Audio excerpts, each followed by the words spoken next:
राज्यात 2 दिवस मुसळधार पावसाचा इशारा देण्यात आलाय। चक्रीवादळामुळे पावसासाठी अनुकूल स्थिती निर्माण झालेली आहे। 2 दिवसात मोसमी वारे संपूर्ण राज्य व्यापणार आहेत। रायगड रत्नागिरीला पावसाचा रेड अलर्ट देण्यात आलाय। मुंबईसह ठाणे, पुणे, साताराला ऑरेंज अलर्ट देण्यात आलेला आहे। रायगड आणि रत्नागिरी जिल्ह्यासाठी आज रेड अलर्ट जारी करण्यात आलाय।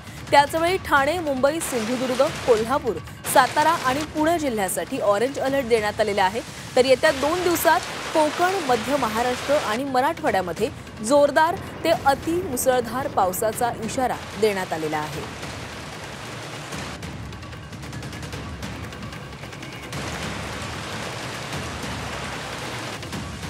तर उटीप चक्रीवादळामुळे पावसासाठी अनुकूल परिस्थिती निर्माण झालेली आहे। त्यामुळे 2 दिवसांमध्ये मोसमी वारे पुन्हा एकदा येणार असल्याचा अंदाज वर्तवण्यात आलेला आहे। मराठवाडा आणि मध्य महाराष्ट्रामध्ये जोरदार पावसाचा इशारा देण्यात आला आहे। 2 दिवसांमध्ये मान्सून संपूर्ण राज्य व्यापणार आहे।